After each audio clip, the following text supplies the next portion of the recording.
Hey there, and welcome to a brand new show on the channel called Coach Max Goes to the Movies. And what better movie to start out this new show with than as big of a movie as Avengers Endgame? Before we go any further, you gotta know that this is a very spoiler-heavy review. If you haven't seen Endgame yet, or you don't know what happens in the movie and you don't want to know, you need to click away faster than you've ever clicked before. And while I give some more people time to click away, what really counts as a spoiler?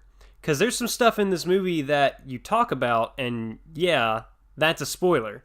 But other things really aren't, and I guess that's another video all entirely later. Like, Thanos is in this movie. Whoa! Here's my overall impression of the movie. It was absolutely fantastic. The movie was an absolute love letter to fans of Marvel Comics and the cinematic universe. They've been building up to this for the past 10 years. And it's hard to believe that Iron Man, starting out, would lead into something that commands so much attention in pop culture. I don't think the movie itself is as phenomenal as a lot of people are saying. Yeah, it's a great movie, but it's such a very different movie from Endgame, and people are saying the exact same things that they said about Endgame. And I just don't agree about that. It's not the greatest thing ever produced, but it's still just a fantastic movie. Real talk, I felt like the first third of the movie was really, really slow. It just, that's not a bad thing. It just felt slow. There wasn't a lot of action, but I don't want action as in a big fight scene. It's just things happening, and there's just not a lot to it. I don't know. This is your absolute last chance. Get out right now if you don't want any spoilers. When the surviving Avengers hunt down Thanos and kill him at the very beginning of the movie, it felt hollow. It felt like, well, what's the rest of the movie going to be about? And that's what I really mean by slow. But after thinking about it, that's the emotion that they're going for. That's the emotion you're supposed to feel.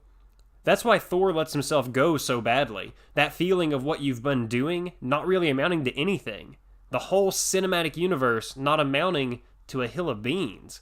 But once they start going through the quantum realm to find the stones in the past, the movie really turns around. And the last third, that big final battle, ooh, that's so worth it. Everything about that big battle sequence was worth it. I totally did not expect the big time skip after they killed Thanos at the beginning of the movie. I don't really know what I expected from the movie, but that was definitely not it. That was so out of left field. And I feel like it gave them the opportunity to change characters in ways that they wouldn't have been able to otherwise. Thor wouldn't have been able to pack on a few pounds, or more than a few pounds. Hawkeye wouldn't be Ronin yet. Tony wouldn't be so far into fatherhood as he is. And all this changed how the movie played out. Let's jump right into the characters, though. Let's talk about Tony's relationship with his daughter. I think it's the most adorable thing ever. I didn't expect it at all. It completely caught me off guard. You get this guy who's a big shot, self-centered egomaniac in most of the films, and then he turns into a big softie. It really is proof that Tony Stark has a heart. And here's something I didn't realize until my wife pointed it out to me. When Happy asks Morgan what she wants after the funeral, she responds with cheeseburger. And that's exactly what Tony said in the first Iron Man movie when he came back to America. I've seen this pointed out in so many places online, but for my wife to point it out on the car ride home from the theater, 1, that's awesome. 2, that's such an awesome addition. Who thought of that? Captain America has always been one of my favorites, and this movie had great scenes for him, too.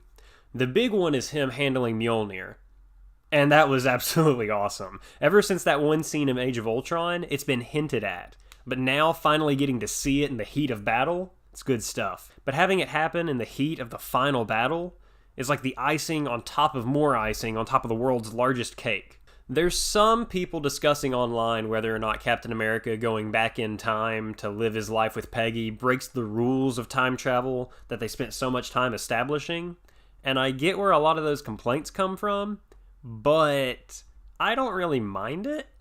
I thought it was a touching way to bring closure to Cap's whole journey. Steve finally got to dance with his girl, and passing on the shield to Falcon was amazing. As soon as they showed him sitting on that bench, I was like, oh, that's got to be Captain America. That was a fantastic scene. But my favorite scene with Captain America is where he takes the staff from Rumlow and Sitwell. You see them all get in the elevator, and you expect a repeat of the scene in Winter Soldier. It even has Rumlow reach for the gun. But then, Cap leans in and whispers, "Hail Hydra," and that was just the greatest thing ever. Just the fear on their faces as they feel like their whole plan's been discovered. That's just fantastic. I felt like Black Widow didn't get as much screen time as she should have. Everything with her was well done, I just felt like there wasn't enough with her. I realized that there was a lot of stuff in this movie, but I would have enjoyed some stuff with Black Widow and the other surviving Avengers looking for Hawkeye during the time skip, knowing that he's taken on this new identity of Ronin, but not ever really being able to keep up with him. Or of Black Widow being in charge of that central point of communication for the survivors of the snap, like we saw at the beginning right after the time skip. And speaking of women that didn't get a lot of screen time, Captain Marvel. She just showed up, and then she was gone. And then she showed up again, and then she was gone. And then that was it. They made a big deal of her movie coming out right before Endgame, and then she's on screen for like 7 minutes. I get that she's so powerful that they had to ration out how much she could actually do, otherwise it was going to be a much shorter movie. But why couldn't she have gone through the quantum realm with them? The way that they justified is that she was probably in space taking care of other things, like the mayhem caused by Thanos' snap 5 years prior, or him destroying the Soul Stones. But I just feel like there could have been so much more of her in the movie. I really like Professor Hulk. It's great to see Ruffalo be Hulk and not be a mindless Hulk. We got that a little bit in Thor Ragnarok, but now he's his own character. It really is just Bruce Banner in a big green body. It really feels like a Beast kind of role from X-Men.